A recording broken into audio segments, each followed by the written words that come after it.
For the last 3 weeks, actually, since the first of the year, and this was on purpose, I wanted to hit some absolutely huge points in terms of doctrine and theology, but huge points in terms of our whole faith and worldview and the way we look at our faith and the way we look at our relationship with God. I was seeing it kind of starting the new year by resetting the table. See if we could get back to kind of brass tacks and the roots of things, to remember what the essentials are if we're really going to be following a Jewish Jesus. And that's really what we're doing here at The Effect. We're following the Jewish Jesus, the Aramaic Jesus, because that changes everything. If we step into the sandals of those who were actually following Jesus, physically following him, and understand the words that are preserved for us in the Gospels, as well as they can be reconstructed in terms of what that would have meant in that first century setting, in that Galilean Aramaic. That's the closest we're going to get to what he was trying to convey.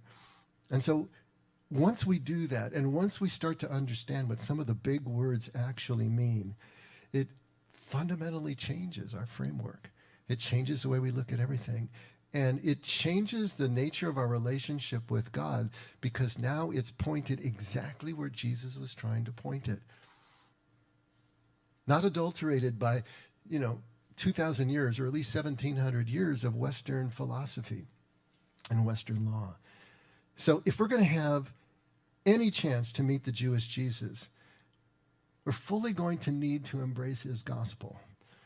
And his gospel is not just the 4 gospels that we read. The gospel is really his core tenet, his core message. I love this in the Latin, the sine qua non, which really means without which not. Doesn't make a whole lot of sense. But what it means is without this piece, nothing else matters. Nothing else exists. Or in the French, I guess, it would be the raison d'être, something like that, the reason for being. It's the same idea here. There are parts of understanding Jesus' message that are absolutely so essential that you either get this or you just go home, because nothing else is going to make any sense to you.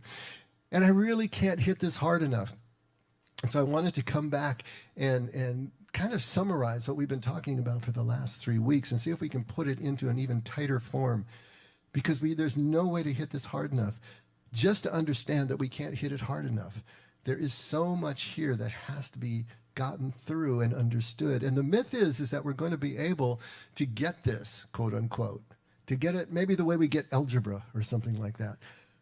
It doesn't work that way.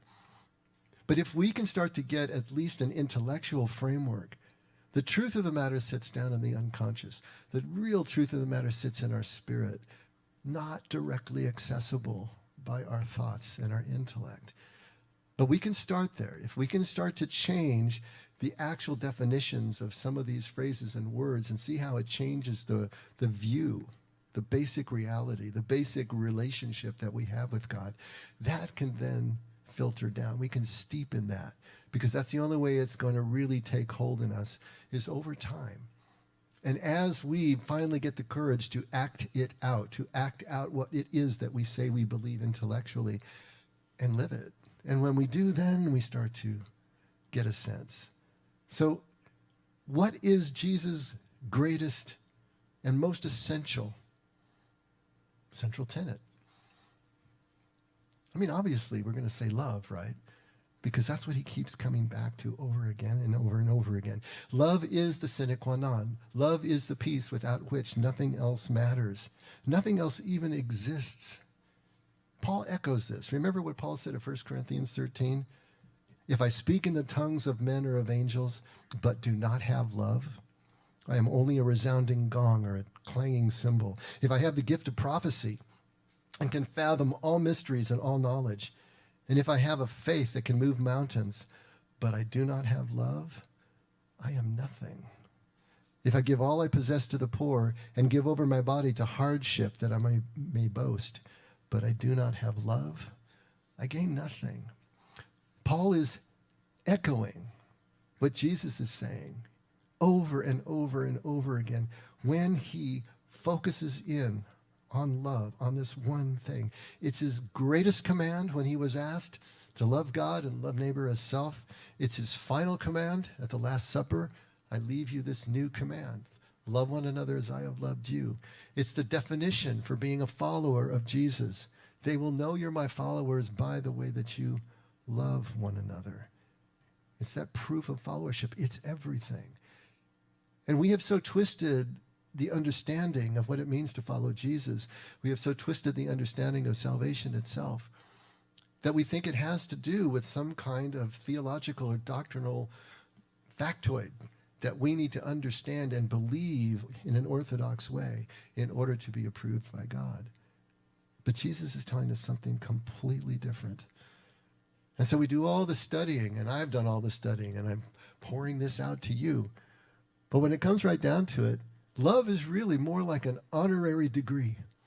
You know those honorary degrees, those doctorates that they give out to someone who has spent their whole life embodying what that particular discipline was, but they never went to school. They never got the degree, but they're embodying all the principles of that particular discipline. So they give them an honorary degree. But it's not earned, right? They didn't go to school. They didn't take the classes. They didn't get the credits. And so people who did do all that stuff tend to scorn the people who have the honorary degree because it's not earned, right? They didn't do the work.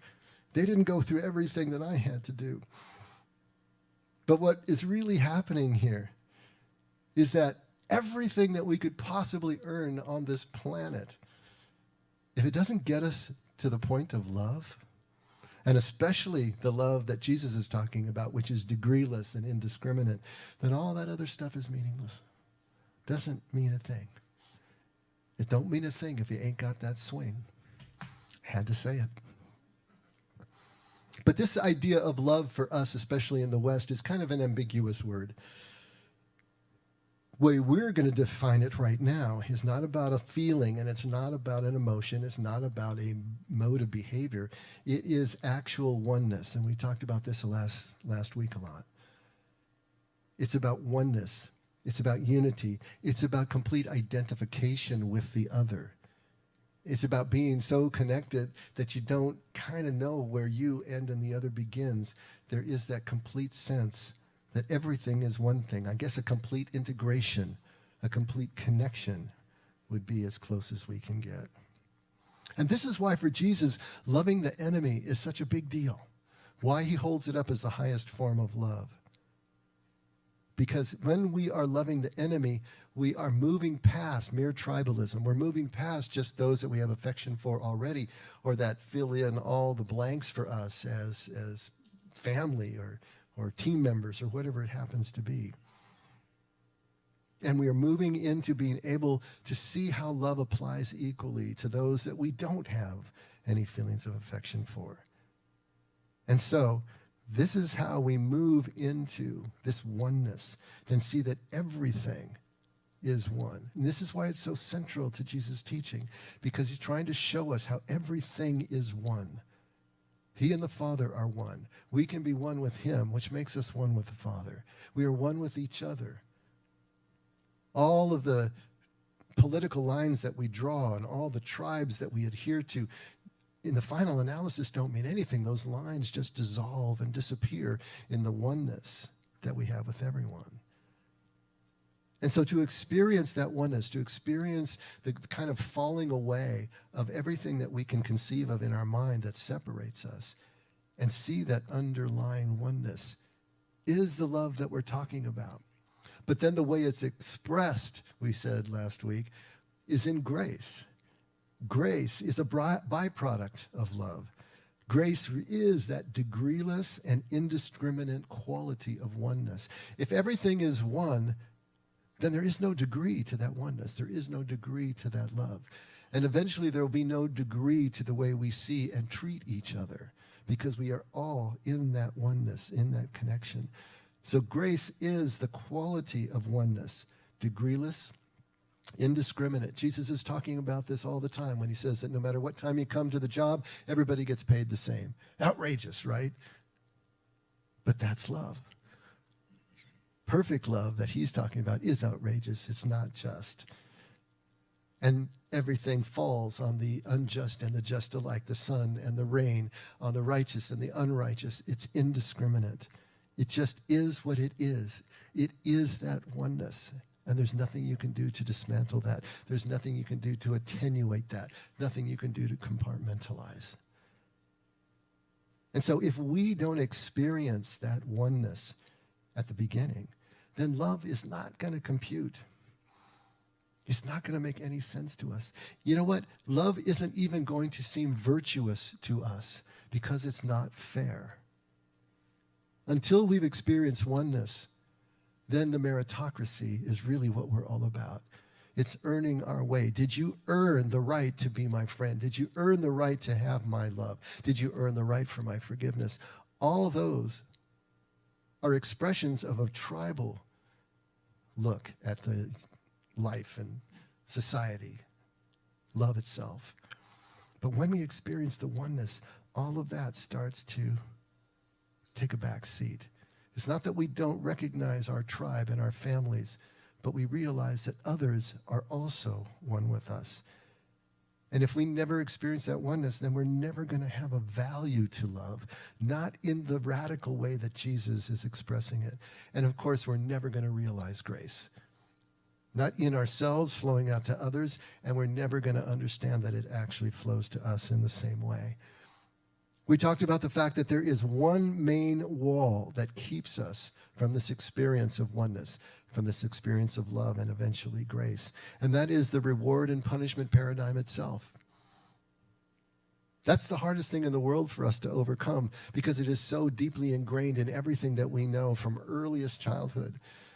We get rewarded. It's the carrot and the stick. We get punished if we do the bad thing, right? It's the way our parents parented us. It's the way society deals with us. And it's the way the church has dealt with us. And the church has imprinted that on God and said God is treating us the same way with reward and punishment. If we do what we're supposed to do, if we keep the law, then we get to go to heaven and we avoid the fires of hell.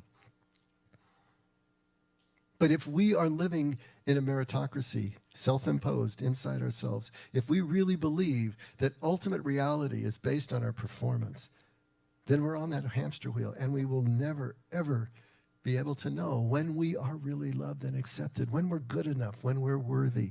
That instills a life of fear in us.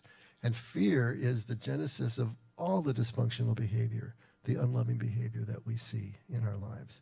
Jesus systematically is trying to dismantle this system over and over again. All of Matthew 5 is about his dismantling of the law, looked at it in this way, this reward and punishment way.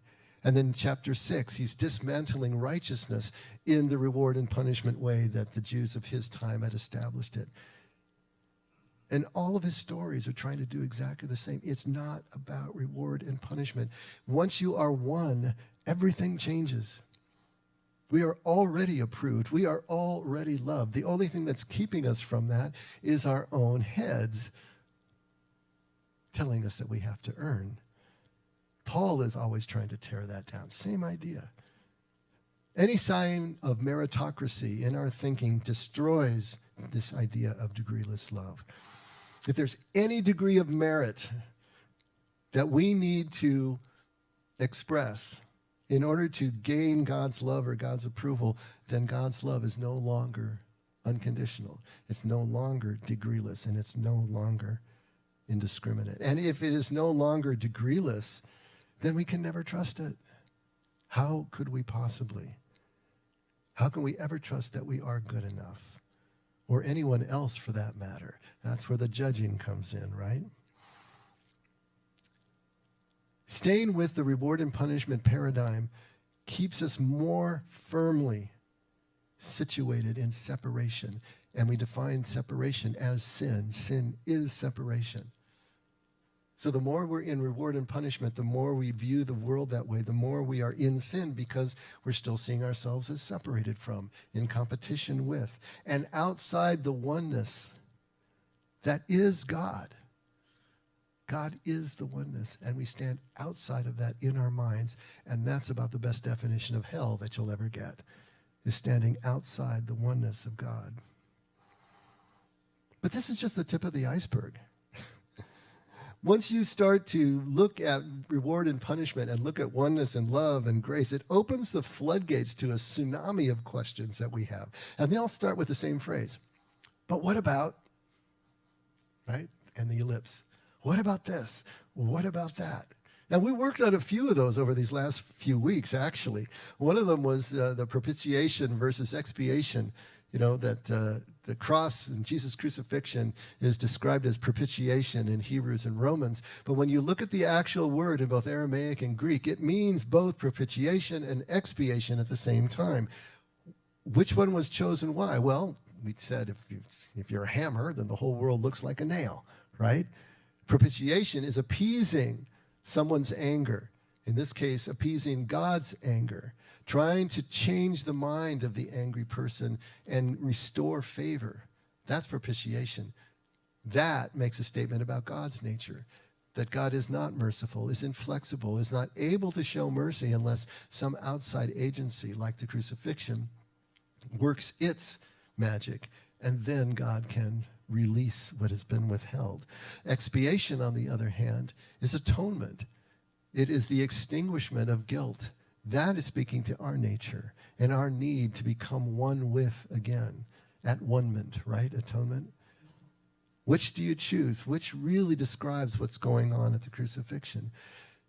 Well, if you're looking at life through the lens of justice and reward and punishment, then you're going to pick propitiation. But if you're looking at it through oneness and through love and grace, as Jesus describes it, then expiation makes more sense. This is just one of the areas we looked at. We also looked at theodicy and the problem of evil. Why do bad things happen to good people? That person who is going through a personal perfect storm saying, I see no evidence for God in the world, but I see a lot of evidence for the devil. And that's the way a lot of times that the world looks to us, that life looks to us, especially when we get into difficult times. But we talked about how we can look at the problem of evil because of free will in our lives as really being the proof of love. Because without free will, without a free choice, love cannot exist. God gave us that free will. And so we worked through these in a rational way to at least try to remove some of the roadblocks to some of these really difficult questions that will allow at least the possibility of this oneness and love and grace, as we're defining it, to start to seep in, to start to take bricks out of the wall of reward and punishment that is blocking us from being able to just enter in. And so even as we do that, though, there's going to be endless more all the time. What about this? What about that? What about salvation and heaven and hell and sin and law and forgiveness, kingdom, Satan? We hit on many of those too. But there's still going to be more. And even when we get to the end of all of our questions, it's going to be like painting the Golden Gate Bridge. We're going to start over again. Because if our head is still in that space, there will always be the next question and the question after that. We will always be wondering about this or that. We never get to the place where we can just trust that what we have, we really do have in God. You'll always be wondering if there's something that I've missed. And that is the kiss of death when it comes to living in kingdom that Jesus was talking about. And if we're operating solely on an intellectual basis, an intellectual level, that's when the questions will just keep running. Because the answer that we're really looking for, answer in quotes here, is not rational. You can't sneak up on these answers with rational steps. It's down in the spirit. It's down in the unconscious. It's something that has to be experienced. It's something that we have to fall into. It's a whole different experience and way. I remember, again, 30 years ago, as I was banging my head against all of this, when I finally started to experience some contemplative moments and start to realize the difference, it was so strange. It was just, like I said, it was just a letting go and falling back instead of leaning forward and trying to grasp. It was it was a different body language.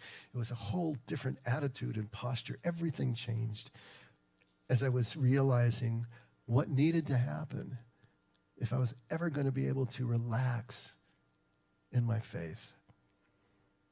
Because what's going on here is nothing short of an absolute, complete rewiring of our brain, of life itself, the way we look at life, of our worldview.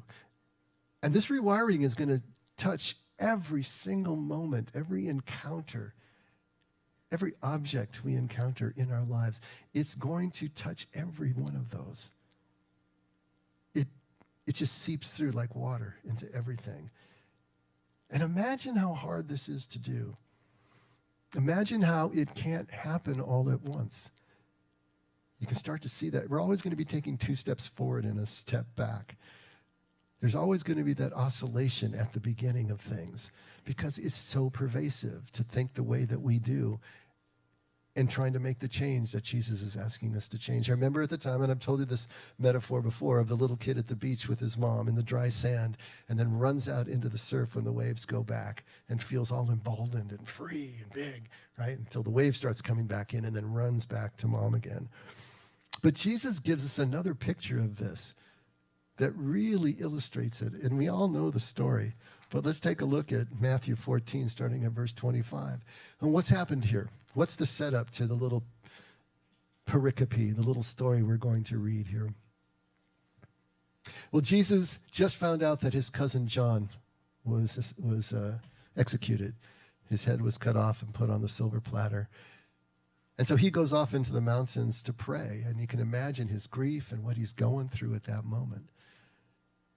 But the people know where he's gone. At least they know where he went to. So this huge crowd follows him around the lake. He gets in a boat and goes across and goes up into the wilderness. But this crowd walks around the lake and waits for him on the shore. And when he comes back down again, it's already late in the day. They're in a relatively remote spot. Everybody's getting hungry. And the apostles are telling him, hey, send them home. They got to go get something to eat. And he says, we can feed them right here. What have you got? So this is the loaves and the fishes, right? The multiplication of the loaves and the fishes. He feeds everybody on that shore.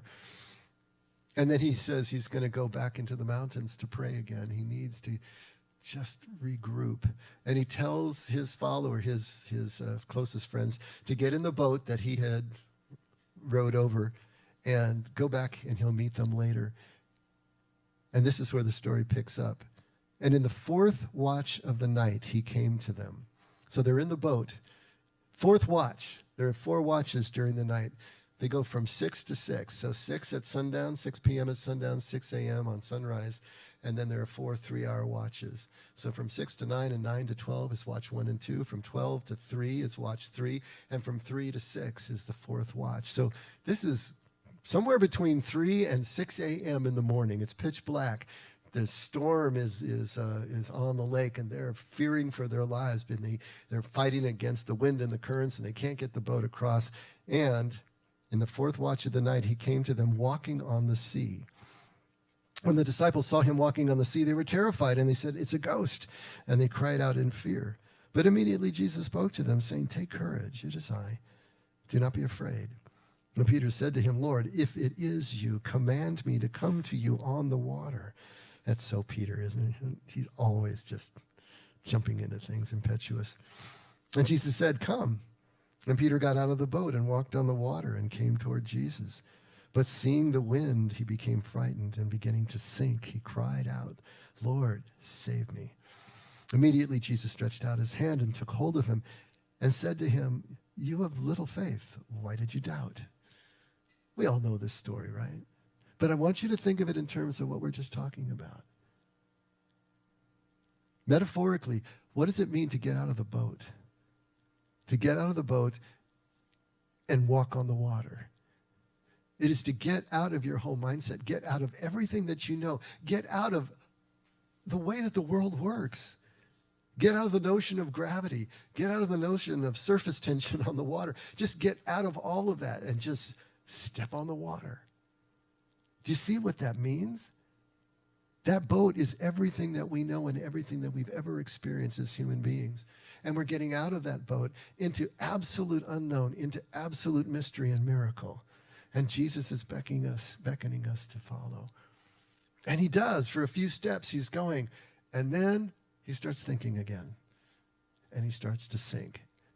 That's the little boy running out into the waves and running back again. It's every one of us trying to grapple with these huge principles and think that we understand, and we start to move out with that, and then something hits us, or someone comes to us and say, that can't be true, and then we retreat. We want to get back in the boat again. Why did you doubt, Jesus says? Well, the word there in Greek is an interesting one because, yes, it can mean doubt, but it also can mean to waver. But even more tellingly, it comes from an adverbial root that means just simply twice or again. If you did something twice or you did something again, this is the root word. We could actually say that this doubting here is really to second guess ourselves. Is what it's really coming down to. We're second guessing ourselves, and that causes us to waver off the course that we were on. And that's an important distinction that we're going to make later when we talk about doubt as in connection with faith. But in thinking of faith as just a mere mental agreement, basically. And we'll make that point later. But thinking about it as second guessing that causes us to waver, this is exactly what we all do. We're always second guessing ourselves. And when we move out in such a radical way as Jesus is pulling us, the second guessing just comes in a flood. I'm telling you, it's all the way, it always happens this way. We take the leap of faith, and then we start thinking rationally again, and that sets us up with the fear. And then we're off to the races, right? And he says, oh, you have little faith. But we have to remember, faith is not thinking. Faith is not mental assent or belief. Faith is acting as if what we say we believe is true. So when Jesus says you have little faith, it's not because Peter stopped thinking that he believed. And our little faith is not stopping thinking that we believe. It's because we start thinking again and stop acting. That's why we have little faith. We start bringing it back up into our mind. We make it a rational argument. And then we stop acting on the faith. We want to get back in the boat. Of course we can't walk on the water. What was I thinking? Right? Second guessing ourselves. Faith is the action as if what we would say we believe is true. Peter and all of us, we do this. We start thinking, and then out of fear, we stop the acting. How are we going to keep the faith? How are we going to keep moving forward? The first step is the same first step as we have in AA. And I know we've talked about that before. It's to surrender control. It is to admit our own powerlessness. It's to admit that we don't know. And we don't even know what we don't know. And to admit that we don't have certainty about all the things that we thought that we had in the boat. That's always the first step, is to surrender all of that certainty, to surrender everything that we thought gave us control and gave us a sense of power. It's so important to remember that the opposite of faith is not doubt. We've been taught that because faith was located in the mind. The opposite of faith is certainty. As soon as we think we're certain, we're not walking in faith anymore. Faith only exists in the presence of doubt, just like courage only exists in the presence of fear. They define each other. They're always going to be together. So our faith is continuing to act even in the presence of doubt, in the presence of uncertainty. We have to admit that we have it until we can walk in faith, until we can keep the faith. We have to admit, yes, I have a doubt. Yes, I don't know all things. No, I don't have a sense of certainty. That's good. That's the first step. Then we can move out in faith. Remember the Magi that we talked about over the last few weeks. Their first two gifts, gold and frankincense. Gold was a symbol of desire. The desire is what launched their search and their journey. Frankincense is a symbol of action, the action of the smoke rising to God with the people's prayers. The desire and the action, the first two gifts, is what propelled them to the manger. But at the manger, they hit the paradox. At the manger, they were at the precipice of the abyss. At the manger, all rationality ended. How could this insignificant, marginalized, absolutely impoverished infant be the king that we have been searching for 600 years? And so the first two gifts gave him the semblance of having control over the journey, control over the seeking. But now they're at the place where all of that is in a heap in front of them. So now what? What do you do now? Do you run back to mom? Do you run back and get in the boat to the security and the certainty of your old beliefs and your old questions? Yeah, that's exactly what you're going to do, unless you can get to the third gift. And the third gift is myrrh. And myrrh symbolizes surrender. It was the ointment that was used to embalm the dead. Surrendering the old way of thinking, to sell everything as Jesus is instructing the rich young man. And the main thing that we have to sell, of course, is the idea of reward and punishment itself, that there's something that we can do to obey our way into God's favor. But surrender itself is too big to happen all at once. It's a process. I like to call it serial surrender. It doesn't happen all at once. It's going to happen piece by piece and bit by bit, layer by layer, in successive layers. And there are 4 layers that we talked about. And I wanted to hit them again today. So this is all in one place. And I put them this time in your inserts. So if you have your inserts, you can take a look. And we'll take a look at the 4 layers that make sense to me. This is just coming from me right now. But I had to go through them. I experienced these, and so many of you have experienced them as well as we've worked through. And the first step, I suppose, or the first layer is that we do have to surrender certainty. We're just talking about that. We have to accept and embrace that we're never going to have all our questions answered rationally. Questions are always going to remain. Nothing we can do about that. We make peace with the uncertainty. We accept it. We embrace it. But we decide to put a stake in the ground at what we are convinced of. In this case, this perfect, degreeless, and indiscriminate love that Jesus is teaching us as our ground zero. We're going to put the stake in the ground there. We're going to hold on to that because that's the sine qua non, right? That's the essential piece. If we let that go, everything else goes with it. Hang on to that. And let everything that we don't understand blow about in the breeze. Don't worry about those things. And especially if some of those questions appear to contradict the love that Jesus is teaching us, then we just agree that we don't understand it yet. Because when we do fully understand that, it won't contradict the love, because the love is the biggest piece. Everything in Scripture is pointing us to love. If it's not, it won't be in Scripture.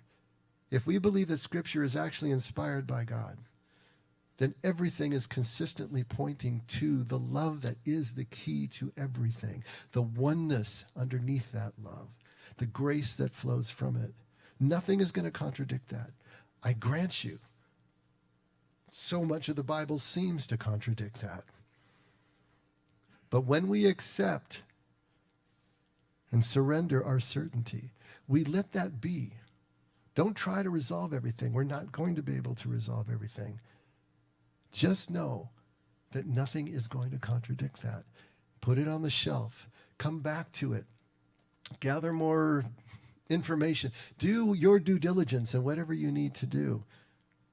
And for me, of course, it's been the Aramaic that has been the saving grace for all of this.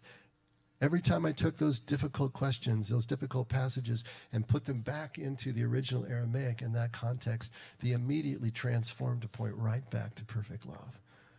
I've never seen it go the other way, and I don't ever expect it to. This is the key piece. I don't know if that sounds like a cop-out to you, because we're just going to let those uncertainties be for right now. But think about it. It's all you can do while you continue to keep the faith. If you want to stay out of the boat, that is. If you want to run back to the boat, okay, that's one thing. But if you're going to stay out of the boat, then something has to go in suspension here for a while. If we're going to stay out of the boat, then This is the first step toward doing so.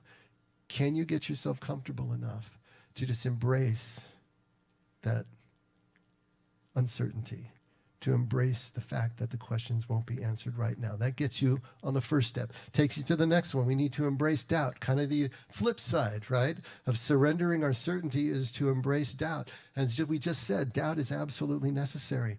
If you haven't doubted your faith, then you haven't taken it seriously. Faith and doubt absolutely must be present in order for the faith walk to occur. Embrace the doubt. Don't treat it as the enemy. Don't try to push it away. Just realize it's part of the journey. We need to thirdly grant permission to ourselves to think outside of standard orthodoxy. We have to be willing to go too far, beyond the pale, right? We have to be willing to make mistakes if we're really going to take this journey seriously and leave no stone unturned to explore all the dark corners. And we have to be going too far at some point. We have to go too far in order to know when to pull back, to know where that line is. When does a line of thought, when does a line of behavior take us out of love, take us back into separation? That's how we know. And this is Jesus' model. Look how hard he pushed. Look at the radical and sometimes outrageous images that he gave to the people, trying to get them to understand the communion. The Eucharist is a huge example of how far he was pushing to try to get his followers to understand oneness, to wash their feet. All of these actions that maybe don't have the same shock value in our culture as they did in theirs are all geared in the same way. If you're not willing to go too far, you don't know when to pull back. If you're not willing to go too far, you don't know all that love has to offer, the radical nature of this love and this oneness. How do you know that you've gone too far? When you can see that it's violating the oneness of love, both in your mind and in your relationships, then you pull back. But we have to be willing to experiment. And that's what the effect has been trying to provide for 17 years, is a safe place in order to do that. A place where we're all willing to make mistakes, to go too far, to look silly. But if we don't do that, how do we ever know all that this love has to offer us? Fourth, you have to engage your faith. That is the actual action. You're doing all these first three, but now you got to put it into action. You have to get out of the boat and act as if this love really is degreeless, and all of the consequences and all the implications that brings with it. And when you do that, when you start living that way, as if everyone were one, as if everyone really does deserve your consideration, your decency, your humanity at least, that starts to break down the dualistic way of thinking, that it's an us and them kind of world out there, relationship. And we start to see the oneness, begin to see ourselves as loved and others also as equally loved, and all without deserving it. None of us deserve this oneness. We haven't acted all that righteously, have we? And yet we still get it. And then the reality begins to hit. There really is no reward and punishment here, because there's no reward and punishment possible with a love that is already everything. How are you going to add to or subtract from an infinite everything? It's infinite. It's beyond the ability for us to add or subtract anything from it. And any statement along those lines is nonsensical. You start to live that. That's just a thought. It's not going to change anything. But when you start to live that and you feel that connection and you realize there's nothing I can do to make God love me anymore, and there's nothing I can do to make God love me any less, because it just is. His love just is that oneness. And then everything starts to change. When that undeserved grace, that unearned grace starts to flow from us to another person, that's when the cycle of love becomes complete, actually becomes real to us.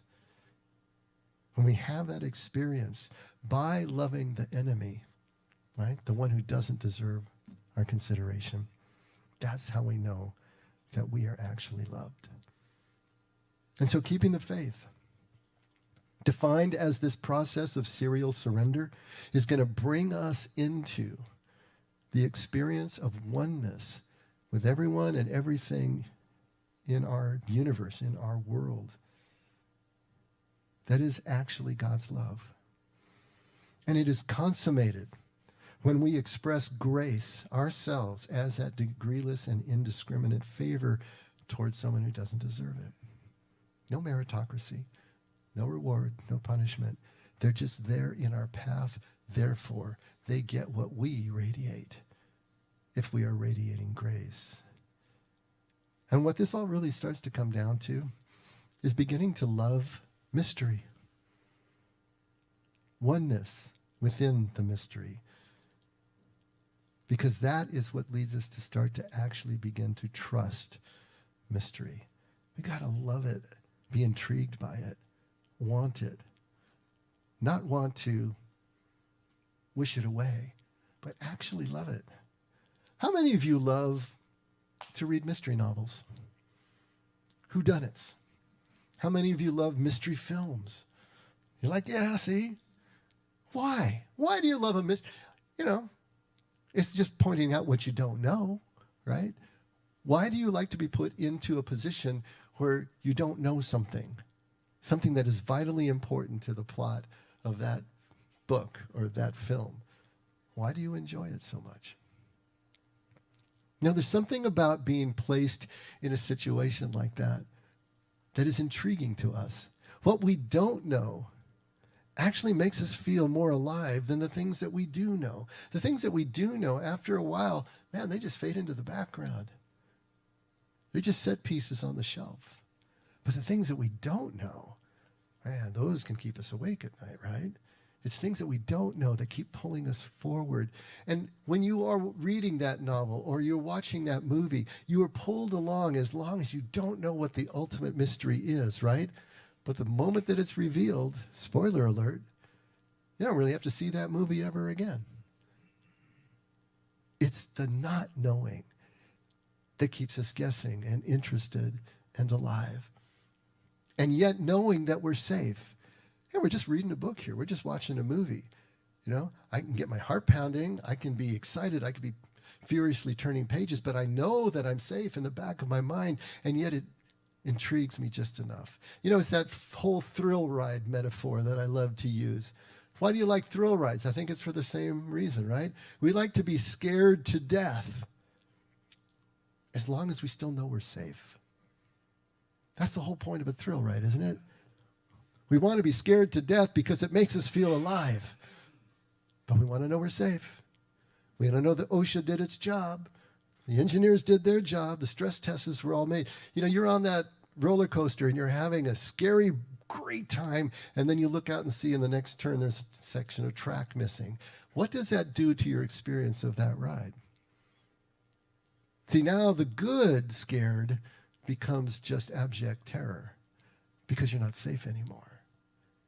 We love mystery except when we don't feel safe, right? We love it when it's in a book or a movie.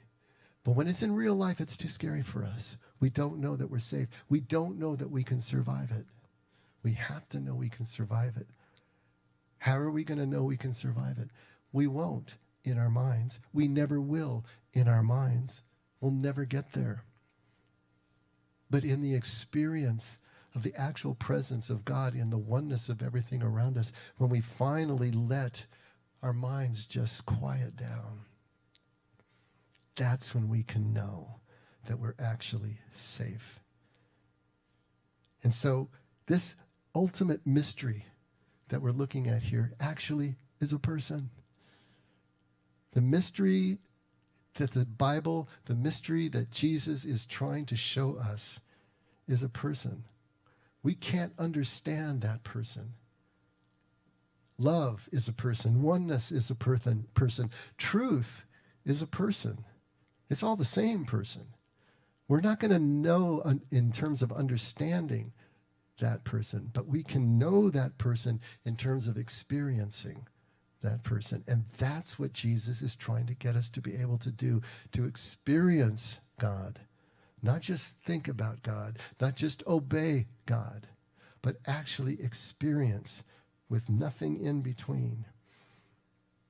In faith, we learn to let the mystery be. We learn to let the uncertainty be. We learn to let the doubt be. But we also learn not to fear what we don't understand, because our stake is firmly in the ground at the point of the Father's love. That's our safety. That's how we can understand that. It anchors us in trust, that we can trust that that stake is not moving, that the love that it is pointing to is real because we've experienced it. And that we've heard God's wordless voice making us know things. But it's the same thing. Every time we experience God's voice, He's giving us the same message over and over and over again. It's like an audio loop that is constantly playing, and we can enter it at any time, and then we can exit it again. But every time we become quiet enough, every time we come present enough, we're in that audio loop. Just one message. And what is it saying? God is telling us, without words, in silence, I am here. I am here. Everything that I have is yours. And all is well. And always will be well. I am here. Everything I have is yours. And all is well. And always will be well. And every time we step out of the boat, every time we step out of ourselves, every time we step out of our old beliefs, we fall back into that wordless mystery, and we hear the same message. I am here. Everything I have is yours. All is well and always will be well. We hear it over and over until it becomes a part of us. The message is now saying us instead of hearing it from some outside source. And then we begin to stop worrying about it. God is always here. Everything God has is ours. All will be well, which means that we're actually beginning to trust it. And if we break that down, what does I am here really mean? What is it telling us for God to say, I am here? Be still and know, right? Everything is one thing. It may look separate, but everything that is knowable to us in this life is one thing, ever present and absolutely inescapable. You can't escape it. That oneness is everywhere you could possibly be, every breath. We're never alone, and we are always loved. That's what the presence means. All I have is yours. There's no reward and punishment, because there's nothing ever withheld from us to earn in the first place, or fail to earn. Everything God has is already ours. When the father of the prodigal turns to his elder son, what does he say? Everything I have is yours.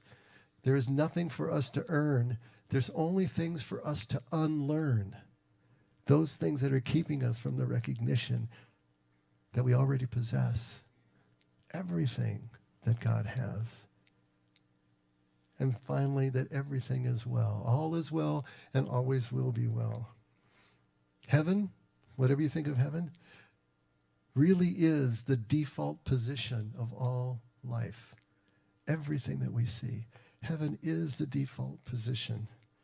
We think that we've been ejected from the garden because our self-aware minds project the separation that is possible. We can call that original sin if we want to. But in the surrender that we're talking about, the selling of everything, the picking up our cross and denying ourselves, all the images Jesus used, we are letting go of that projection. We are letting go of the illusion that seems to be saying that we are separate from. But we're not. Everything is well because everything is connected in God right here, right now. Heaven is as close as our next breath in that oneness that Jesus called kingdom. And what truth is it that we find that will set us free when we finally do surrender along this journey? That outside of our mind's need for control, we're always going to fall right back into the garden, right back into the oneness, right back into that kind of existence where we don't even know we're naked because we're not aware of anything that separates us from everything else. Keeping the faith is surrendering control, embracing and loving the mystery that is one, always one. Jesus says we could do this. The things that he has done, we can do. But it starts with surrender. And it starts with a complete rewiring of everything that we thought we knew and the way that the world is. Because in Jesus' economy, it's very different. Let's pray.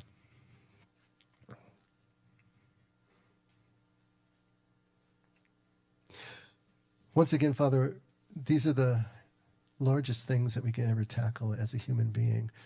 And so, again, we're just asking for your help, not in the specifics, but in your constant presence, that we would learn more and more to lean into the presence, your here-ness and now-ness that you always offer to us, so that we can begin to experience that for ourselves, which is the beginning of everything. So thank you, Father, for that oneness. Thank you for the love and the grace that you show us. Help us to trust you more, to realize that you never withhold anything. Above all, not your own presence. That is not who you are. And we can trust, as much as we can trust Jesus' message, that you will always be there whenever we are ready to fall into your embrace. Help us with that first step, Lord, and then take us wherever we need to go from there. We want to be closer to you. We want to trust you and live our lives accordingly. Never let us forget we can only love because you loved us first. In Jesus' name, amen. Let's all stand.